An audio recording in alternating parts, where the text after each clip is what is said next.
everybody, welcome to Bones Collector, always commercial free, and that's a cool thing. I want to apologize right off the top for taking so long to get this video out. It's the second time we've done this video. We went to edit the last one and we had a bunch of static in it.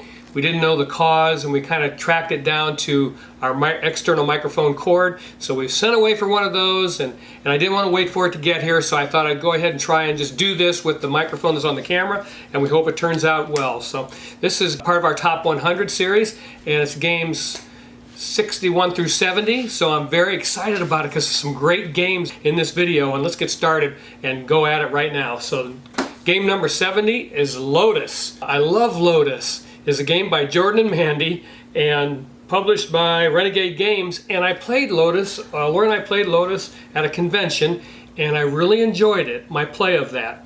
But I didn't buy it for quite a while, and then Lori came across it at a sidewalk sale and was able to pick this up very inexpensively, brought it home, and we've played it and we really enjoy it. And that's the back of the box. I keep forgetting to do that, but there's the back of the box. And Lotus is an area control game, and you're going to be building flowers. Each flower type has a different number of petals, and you want to be the last one to put a petal card on that flower. So this is a card game for the most part, and I really enjoy the mechanic of it. So every player will have their own color of cards. I'm going to take some of them out of here to show you what they look like. So you'll have a deck of cards that's yours. It has a player aid, tells you what your actions are, and then this is your deck of cards on the back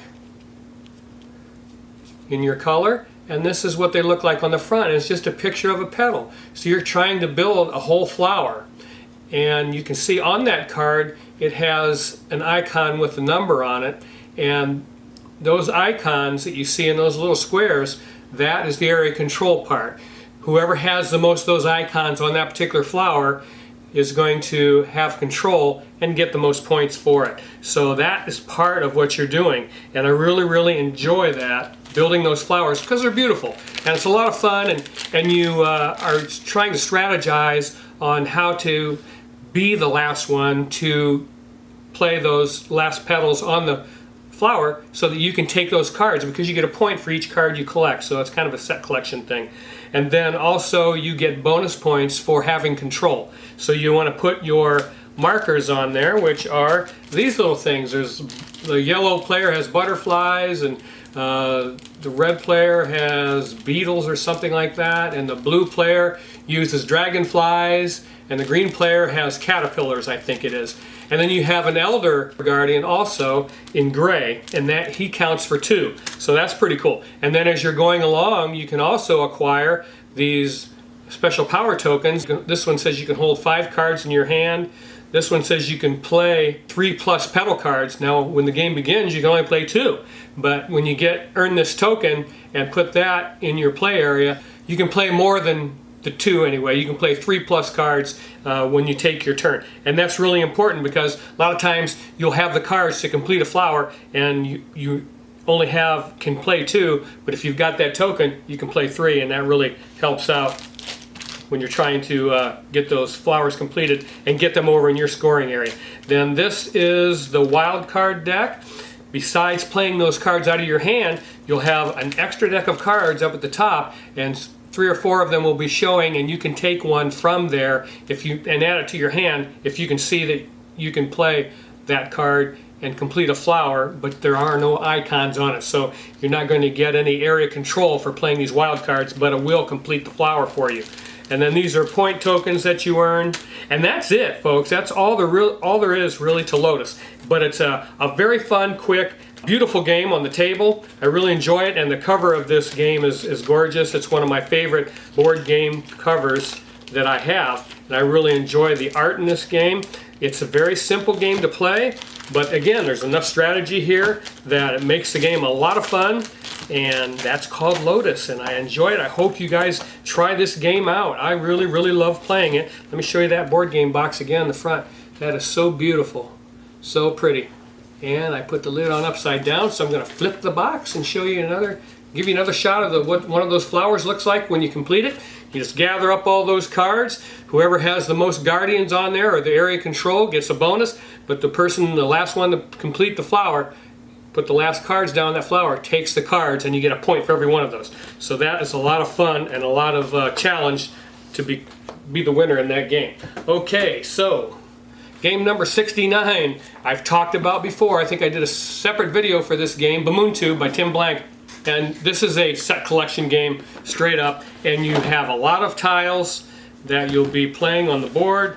First, let's look at this, the back of the box. And that's what the board looks like when it's all set up with these chunky tiles, kind of a Azul type of tiles. Pretty cool. And this is the scoreboard. We'll get back to that in a minute. Nice rule book. These are the player screens that you'll be using in the game. And the lovely thing about, one of the things I like about this game is that the player screen tells you exactly what every tile does. And that's pretty cool. Then it tells you also how to score. So you have all the information you need to play this game on your player screen. You know how to score to win the game, and you know what every tile does that you land on. And that will determine, the tiles that you land on will determine how you're going to move when you leave that tile. And then you pick that tile up when you leave it. So this board will be full of these big chunky tiles that you see, and there's 8 of them for every animal, and each animal has a different move that he performs when you leave that tile. Yeah, so this box is full of these big chunky white tiles. Then there's also, I talked about the scoreboard, going back to that, these tiles here, and these tiles have the name of each animal, and they're going to be on this scoreboard, and one of the functions of the things that you're going to be doing is jockeying those into position to get the best score on this scoreboard. And you keep track of your score over here. So if you're doing well in elephants, you want that to go up the track, and so you want to move those elephants up if you're collecting elephants during the game.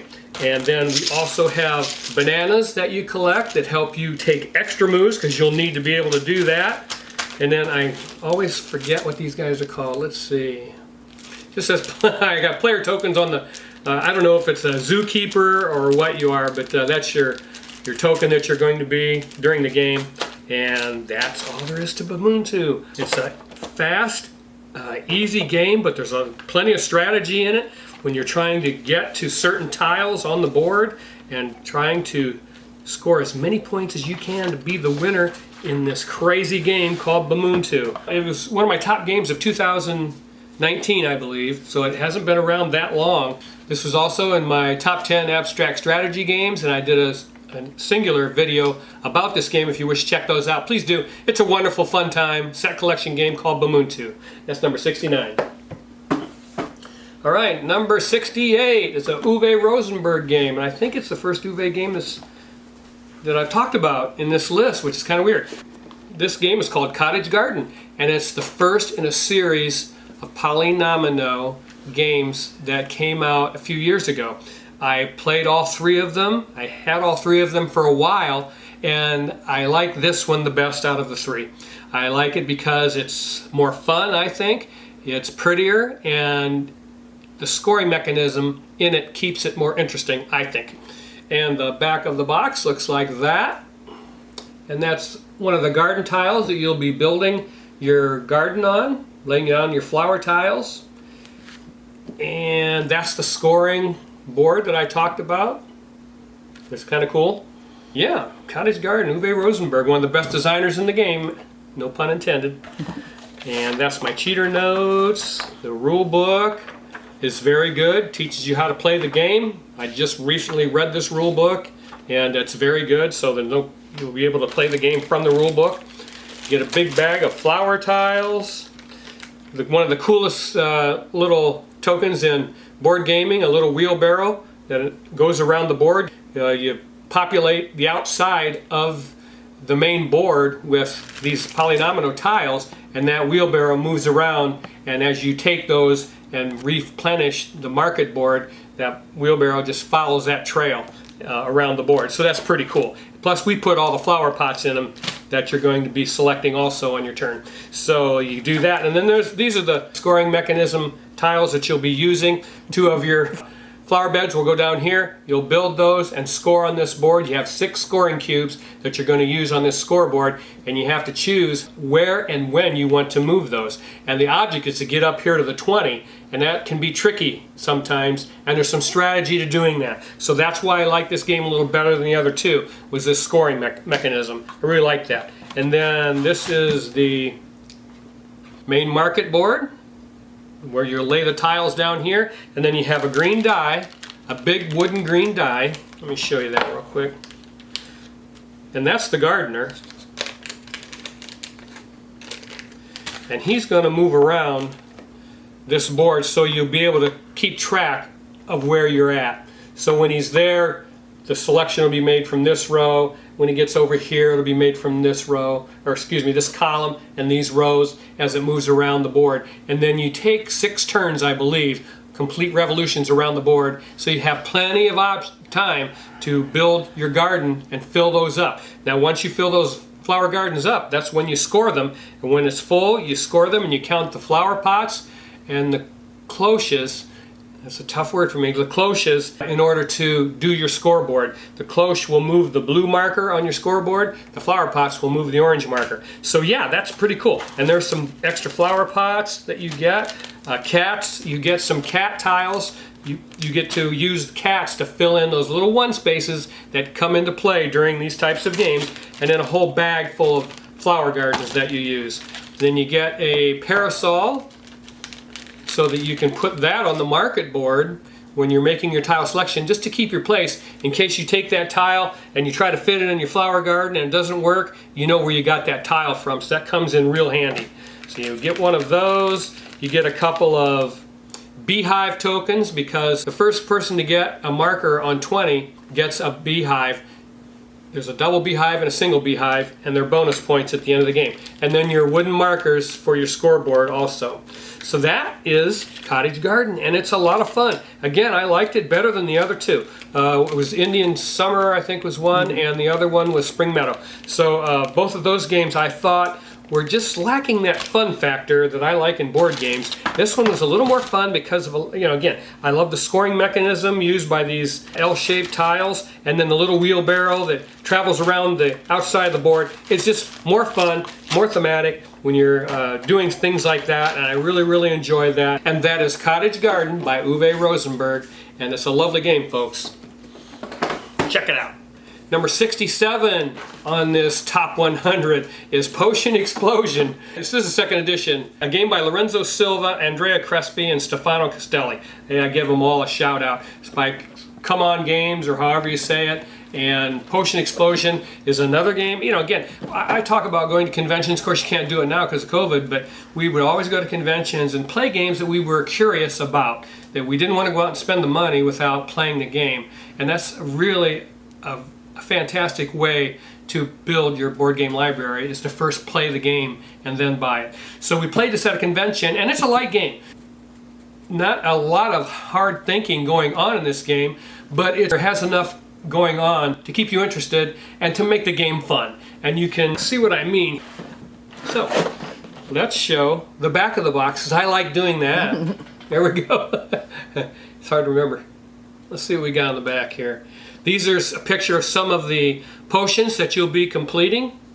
And this is the dispenser of the marbles. These are some victory points that you'll receive during the game. And the object is to score the most points. So when we played this game, the thing I didn't like about it was it had a cardboard dispenser, and it was showing some stress. The marbles are heavy, and the cardboard dispenser itself in parts were bending, and it didn't look like it was going to hold up. So I said, when we played it, I liked the game, and I told Laura, I said, I like the game, I don't like that dispenser because it's going to fall apart, and then we'll be upset, so let's just stay away from that game. Well, lo and behold, in the second edition, they made a hard plastic dispenser. Smart move, because I'm sure I wasn't the only person that saw that that dispenser was not going to be.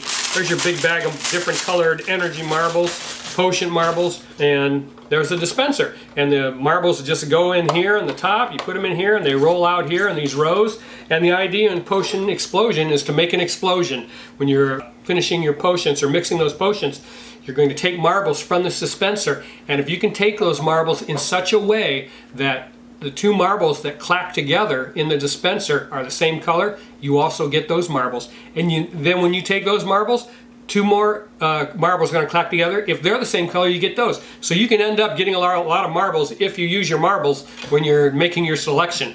And really think about how you're going to do that and how you're going to use those. Then when you complete these potions, each one of them has a special power that once you complete them, you set them aside, and then you can use that special power. You turn it upside down to indicate that you've used that potion, and you must use those to win this game, folks. So you have to complete these potions and then use the special powers and strategize how you're going to do that in order to score and maximize your points. And that is Potion Explosion. I think that's about all I want to say about this game. It's a very light, fun game. We liked it immediately when we played it. Like I said, we just didn't like that dispenser. It was just something that we knew was going to not last long. So we stayed away from that game for a while, and then again I researched it and found out during the second edition that they made a hard plastic dispenser, and that made it okay for us then. We were willing to go ahead and buy the game, which we did, and we've played it a lot and we enjoy it. And it's called Potion Explosion, right there by Come On Games. Yeah, pretty cool. All right, we're down to game number 66, one of the prettiest games on the table you'll ever play, Takenoko. Takenoko's been around a while. It's a game by Antoine Bauza, who is going to be the designer of another game on this list, so I'm not going to spoil it. But Antoine Bauza was a designer of Takenoko. He has some co-designers whose names I can't pronounce. This game is by Bombix and Matago Games, and it got a Golden Geek Award in 2012. And there is the back of the box, and you can see the beautiful tiles and beautiful bamboo shoots that you're going to build in this game. You have two components that you'll move around, the panda and the gardener. And the panda is going to eat bamboo and the gardener is going to grow bamboo. And then you have three different sets of objective cards, three decks of objective cards that you will try to complete to score points in this game. And I think this one here is to have irrigation on this color of tiles, bamboo shoots that you have to complete in order to get the points on the card. And that's what the cards look like. And they're very, very simple in their task that you have to complete. It's not a hard game, Takenoko, but it's beautiful. And there is some strategy to it. So you want to make sure that you know that going in. So here's some of the tiles. You get a whole stack of these tiles, and that's one of the actions that you'll take is placing tiles down on the board. It's one of the choices you can do. And then you have a die in here called a weather die, and depending on when you roll that die on your turn, depending on how that die comes up, that determines what you're going to do on your turn. So that's pretty cool. And who can deny the little panda and the gardener and how cute those guys are. And they make a huge, gigantic version of this game. It's ultra expensive, way out of my price range. But I love the little Takenoko game that I have, and I love these little miniatures that come with this game, and it's a lot of fun to play, everybody. And I wanted to tell you about it in my top 100. It's a game it's one of the first modern board games that we got, I think.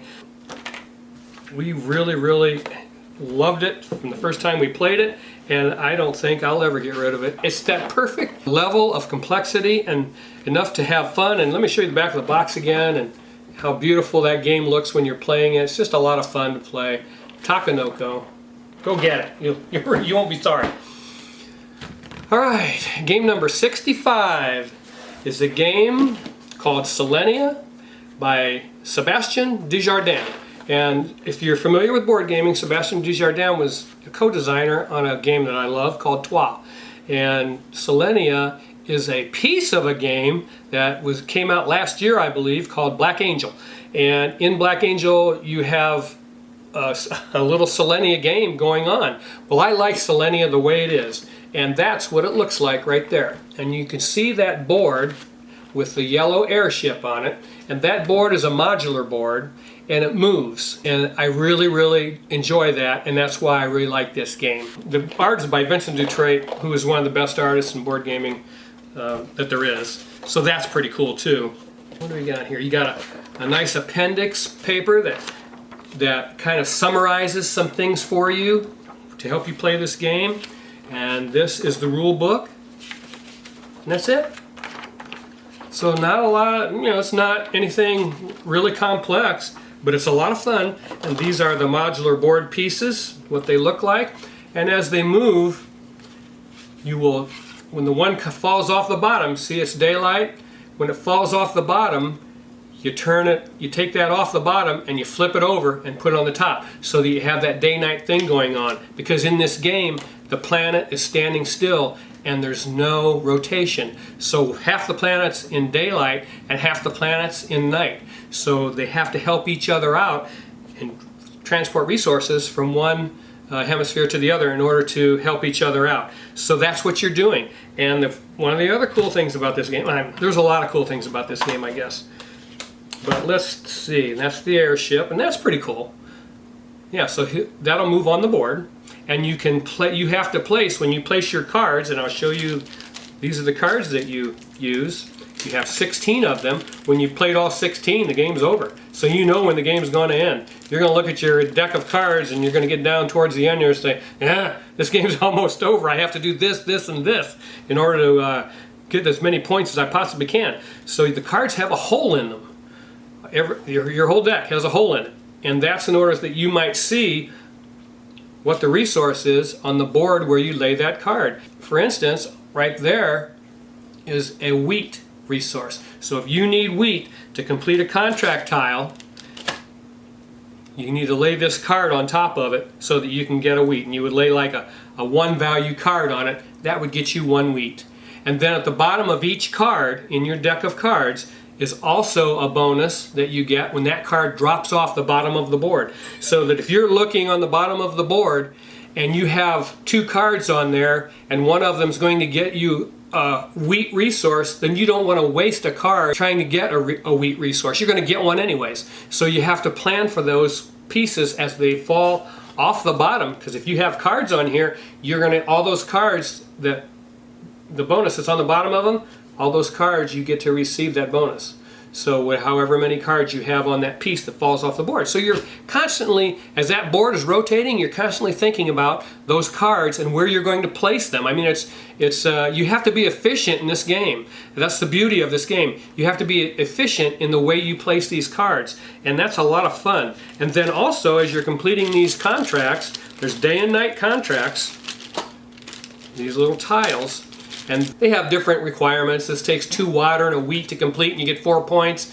This takes 3 stones, a water, and a wood, and you get 9 points. But the thing that makes these things really great is once you complete them on your player board, they're going to go in one of these slots and you're going to get a special power or another special benefit that's going to help you in your progression in order to make your machine work even better. So that is really cool. These player boards have 2 sides. One is easy, one is a little more difficult. Both sides are a lot of fun. I've played both and I enjoy both. And that, ladies and germs, is Selenia. And some more stuff that's in the box. It's a pretty cool box because it's got little compartments for each of your resources. These are your point stars.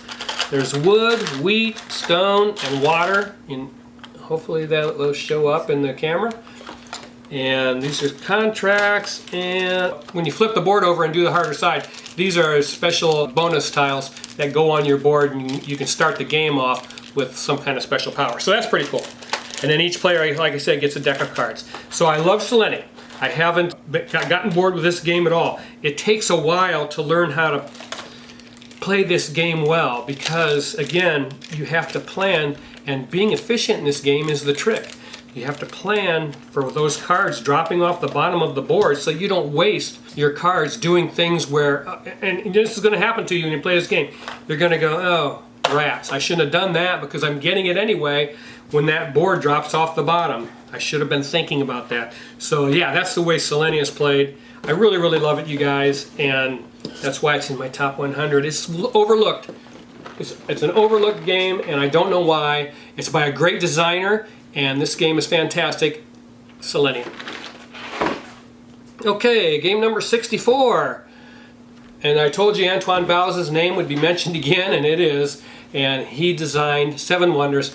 And this game, I mean, everybody in gaming, board gaming, knows about 7 Wonders, and I love this game. I'm surprised it's not higher on my list right now, and it probably will move up next time.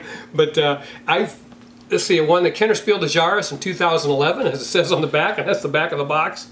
And it's won all kinds of awards, Seven Wonders. This is probably, if it's not the best card drafting game that there is, it's one of the best. And it's not as easy to play as you might think. There's a lot of thought going into this Civilization Builder. It is my second favorite Civilization Builder. My first favorite's higher up the list, but I love this game. We played it just the other day, and I just really, it just reinforces when I play it how important this game was in gaming, because it really introduced that card drafting mechanic and really utilized it to its maximum effect. There are wonder boards for each player, and you'll choose a wonder board. There's some requirements to building a wonder to give you bonuses during the game, and there's a way you can do that. But basically in this game you're going to draft cards with the other players. Let me go through some of the components first. So we've got tokens for military battle. Each player will, at the end of the round, you'll figure your military and see who gets minus military points and who gets plus military points. A bag of money. You get randomizer cards, and you use those simply to randomize who's going to get what wonder, and that's just fun stuff. I mean, when you're playing a board game, if you play it a lot, you want that kind of thing, and you don't want to use the same wonder all the time, because you have more fun if you really get into the depths of the game, and that's learning to negotiate and navigate your way through the different wonders and the different ways that you can build your civilization by drafting those cards. And you get decks of cards for Era 1, Era 2, and Era 3. We got them bagged up because in a two-player game you only use part of the deck. So that's why we have those ready to go, so that when we want to play this game, we can just get this out and grab these cards out of the bag and we're ready to go. But you're just going to draft those cards. You're going to have a hand of 7 cards, I believe it is, and you're going to have to pick one. And that's really agonizing, because you'll see several that you want. And you have to pick one, so the decisions get tough immediately. And then when you're playing two-player, you have a dummy player. And that's what makes Seven Wonders its best, I think. It's the best at 2 players because of that dummy player. And the dummy player you can manipulate and use in order to help yourself. And that's what makes this game so much fun. I can sell cards for that dummy player to myself, and he has to pay me money. So he has to pay me. I'll take a look, because I'm going to make a play for him in the hand of cards, and I'll say, you know what, he's got the ability to buy this card from me, and I'm short on cash. So here's what he's going to do on his turn. He's going to buy this card from me, and I need that money.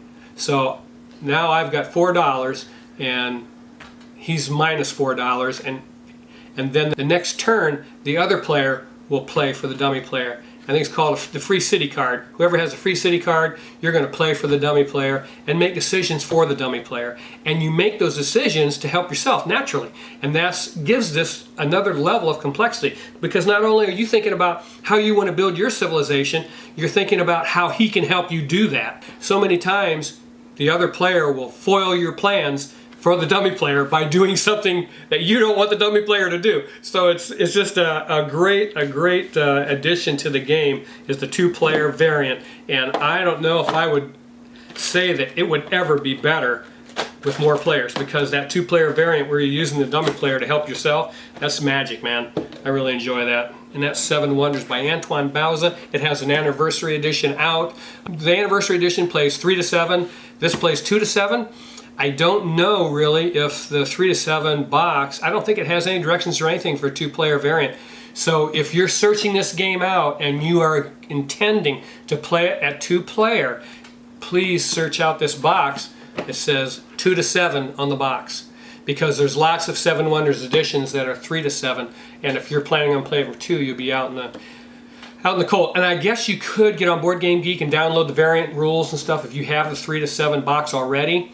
And maybe you could go that route and it would work okay for you. I don't know, you'd have to look into it. I've never had to do that. But I deliberately looked for the 2 to 7 box, because I knew we were going to play it at 2-player. But that's Seven Wonders. Look how beautiful the art on the cards, everything about this game I really enjoy. I've looked at the new edition. It looks wonderful. I think it has some bigger Wonder boards, which I wouldn't like. Anything that's bigger when it comes to boards, I don't like. And the Wonder boards in the new edition have day and night on the boards. I do like that. But the way this is laid out is wonderful. I love it the way it is. I wouldn't change it for the world. Seven Wonders by Antoine Bauza. Love it. Number 63. All right, number 63 is Rialto by Stefan Feld. And this is one of Stefan Feld's easier games. I really, really enjoy this game by Tasty Minstrel. TMG did a couple of his games. Right behind me I have Luna and Oracle of Delphi. And Rialto is an area control game using a card mechanic. And I love this game. I mean, it takes place in Venice. That's the back of the box. And the boroughs around Venice. So you're trying to control those, and you're trying to drive the point values of those areas. You are building bridges and gondolas in the spaces between those islands, or whatever you call them, boroughs or islands, and you are determining what the point value of that area is going to be as you play the game. And then you want control with your governors, I think they are. You're going to put the councilmen. I think they're called councilmen. So you're going to have little wooden councilmen that you're going to put out in these boroughs, and whoever has the most in that area is going to get all the points. Well, not all of them. The second place, you're going to get less points, and so you're going to want to determine which one of these islands has the most points by the bridges that you've put down, and then whether you can get control of that with your councilmen. So that's pretty cool. And I like this game immediately, and I'm going to tell you right now, I got this game at a flea market for, I think, 15 bucks, maybe something ridiculous. I took it home and played it, and it is magnificent. I can't believe, I picked up something like that, because it's really expensive now. It's hard to find Rialto because it's out of print, and I don't look for them to do a reprinting like this. They have the new Kickstarter version, which I think is going to be New York, by Stefan Feld, and it's just a reworking of Rialto, and it's going to be the boroughs of New York, I believe, and don't quote me on all that, but I think I remember that from the Kickstarter, and so it's going to be called New York. Same game. I'm sure there'll be rules tweaks that make it a little different, but hey, I'm going to get New York because I'm a Stefan Feld fan. Don't think I'm not going to, but I love Rialto, and I'm not getting rid of this game. I really, really enjoy it. And here's one of the things I really like about it. And you know how I am. I love these small game boards, and that's all there is to it, right there. And these are the different boroughs that you'll have. Hopefully those are showing up on camera real nice and bright. And you can see these light spaces. Those are where you'll place bridges to determine what the point value is going to be in the area around Venice here. And then this is kind of a market board where you have buildings that you can acquire that will give you more benefits and build kind of an engine on your player board, and I'll show you those in a minute, so that you can have an easier path to scoring points. So yeah, that's the board. I really, really enjoy that board. And then on the board also, one thing you always appreciate is this aid. It tells you the step in each round and what you're going to be doing. So that's pretty cool. And these don't come with the game, but we put our councilmen in these. We always use yellow and green, and then two more players, blue and red, and white, I guess. There we go. And then you have, one thing you do to begin this game is you have little numbers on tokens, little round numbers, and they come out randomly, so the game will be different every time you play it. And you have to start, like there's the number 1, I think it has 1 through 6, and you lay those out in the different boroughs randomly every time you play the game, and then you have like a black marker that you put on that borough starting with number 1, and then that's your round counter as you go through the game. So that's pretty cool. And then you have a bunch of tiles that are the bridge tiles that you build to determine the, let's see what we got here. Like that bridge tile has 6 on one side and 5 on the other. So if you have used your build action from your cards and you're going to build a bridge, you want to put that down on the board where you think you can get control of the 6. And if you can't get the 6, of course, there's always the 5. But then you can manipulate those point values also with gondola tiles. So that's pretty cool. And that's in here.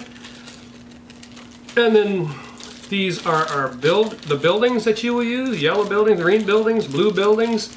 And each building gives you a special power or a special benefit. I call it special power a special benefit. And there's a bag of gold coins that are going to be in the game. And then let's look at these. These are your little player mats from Rialto. Say Rialto on one side. And they have spaces here for the buildings that you acquire, so that you can say, yeah, I've got that building now, I can do this special benefit every turn, that kind of thing. So then you have a deck of cards, and this is the meat of the game, this deck of cards, and it is the meat of the game, and you have to select a group of cards from the ones drawn. So you'll have 3 rows of 7 cards, and each of them, I think there's 6 different icons: money, building, the Doge, oh, I need to point out the Doge track, the gondola, and then each card does a different action. And you have to look at those groups of cards and think to yourself, what actions is it beneficial for me to perform this turn? And you'll choose the best deck of cards for you if you're the first player. If you're not the first player, you just gotta hope that the 2 that are left over, or one of them, you can use to your most benefit. So if being first is kind of good in this game because you get to choose first. But there'll be rows of cards for the number of players plus 1 to select from. So you'll always have at least 2 rows of cards to select from. So that's pretty cool. And I really, really enjoy that. Then you go through your actions and play those cards.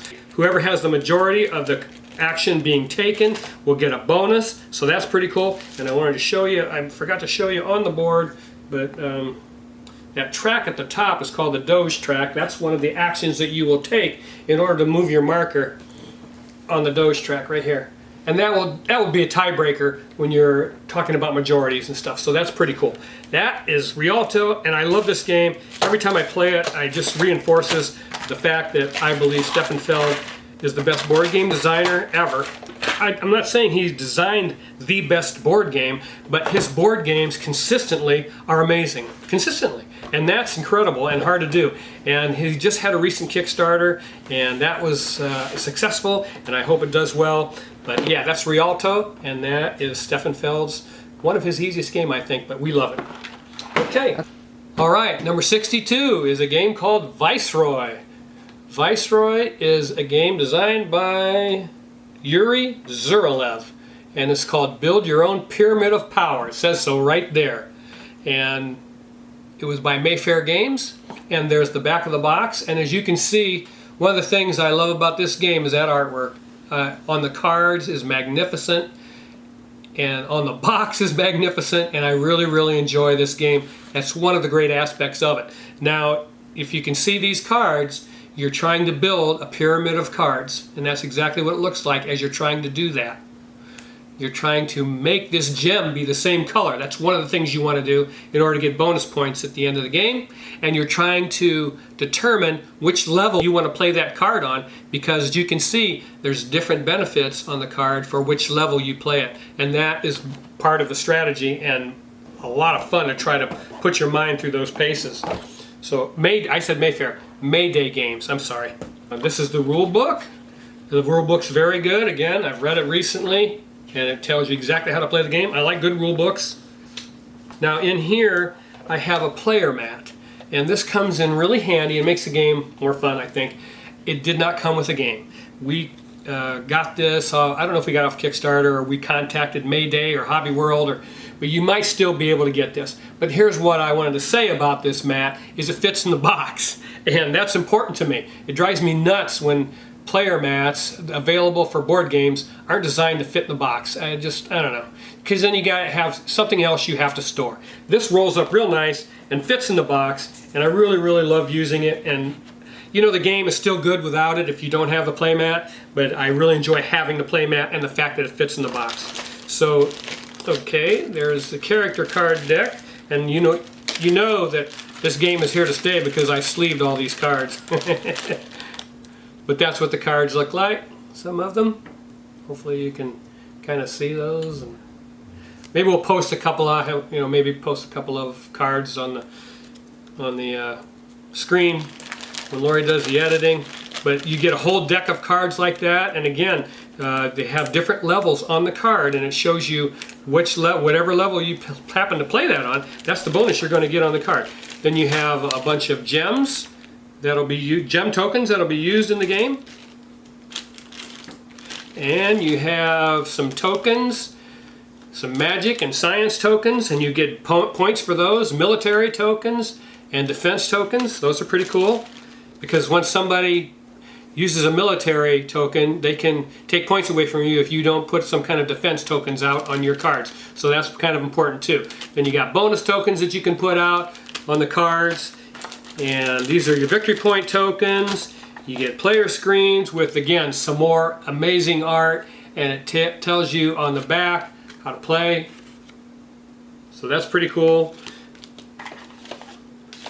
And you get a deck of law cards also that you can play in your pyramid, and they give you special bonuses, whether it be at the end of the game or during the game. Like this one says, at the end of the game, gain 2 victory points for each adjacent character card.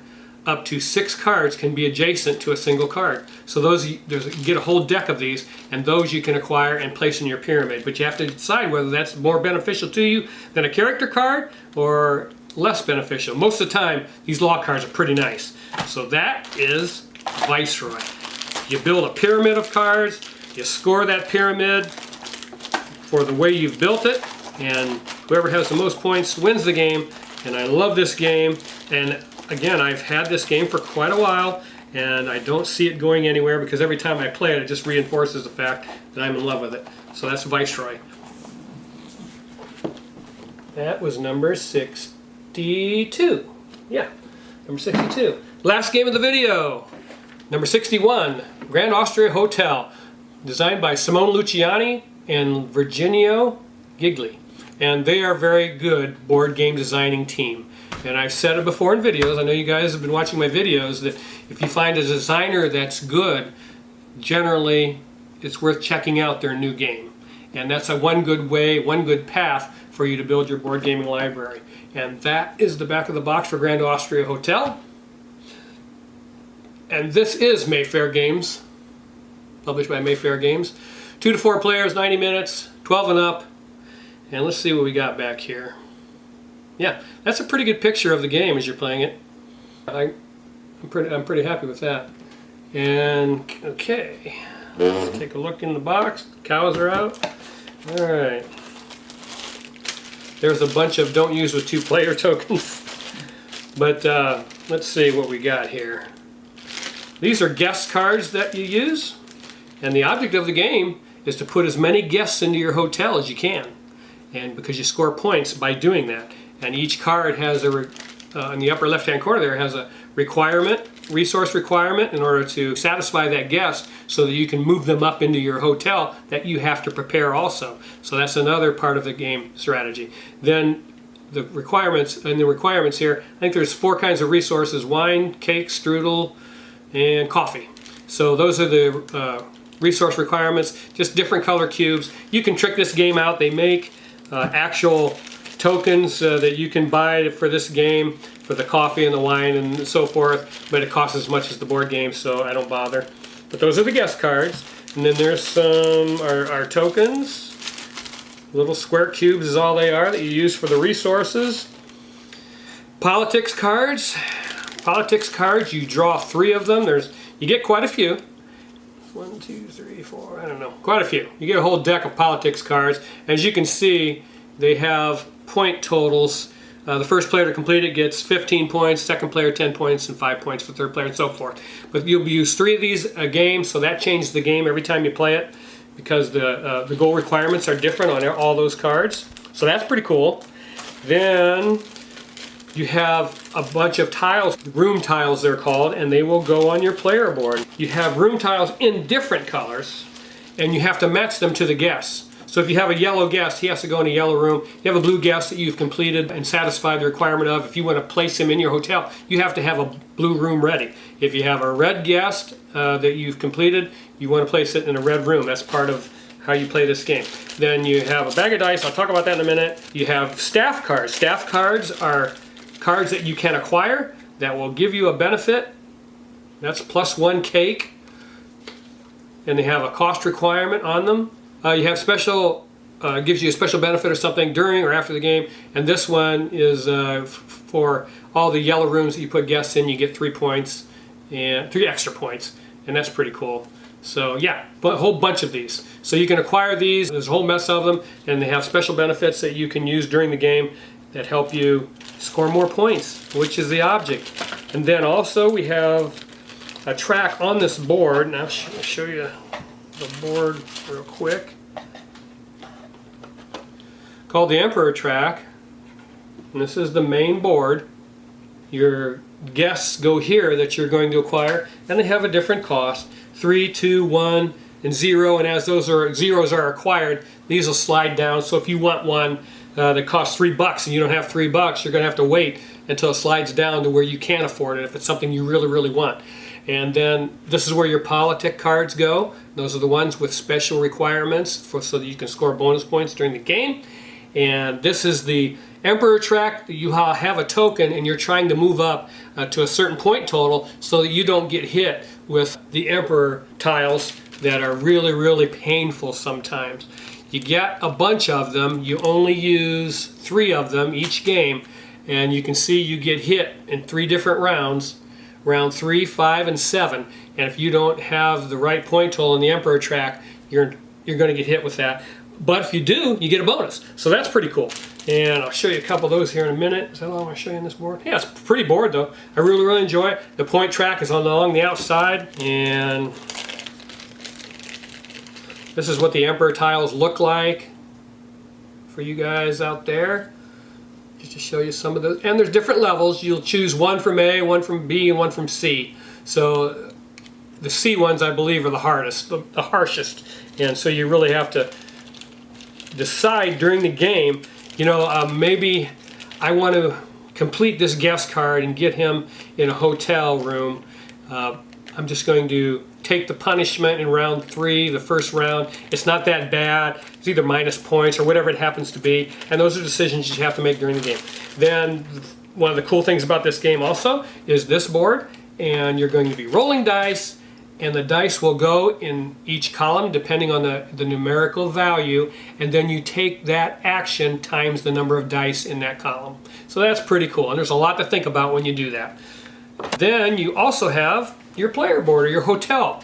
This is your hotel, and you will place those room tiles of different colors that I showed you, the red, blue, and yellow, and you place those in these blocks, and because you have to have those rooms ready to go for guests. And you get a bonus up here at the top. I tell you, you get a bonus when you complete certain blocks of guests in there. So that's pretty cool. Yeah, I really, really love this game. And again, this is another game we've played a lot. We've owned it a while, and it was an excellent game design. I don't think that I can think of anything I don't like about this game. That Emperor track can be a hassle and can frustrate you when you play a game that has a punishment track like that. And they're in a lot of games. Stefan Feld's games, a lot of them have that type of mechanic in there. But you just have to pay attention to it and try to ask yourself, is it beneficial to let that track hit me this time and do something else in the game? Or should I go ahead and meet the requirement of that Emperor track? And that way I don't get hit with the punishment. So yeah, those are the tough decisions to make in Grand Austria Hotel. That was my next 10. I'm sorry it took so long to get out. These games are all lovely. They all play well. They're flawless in their mechanics. They're wonderful and fun. I enjoyed telling you about them. Make sure you hit the like button for me, please, and subscribe. I think we're over 500 subscribers on this channel. I can't believe it. That's so amazing. And again, please, please keep on board gaming. It's the best hobby on the planet. I'll see you the next time. I'll try not to take so long to get the next 10 out. But hey, I'm like you. I got to go to work. I hate that. Bye-bye. Love you guys.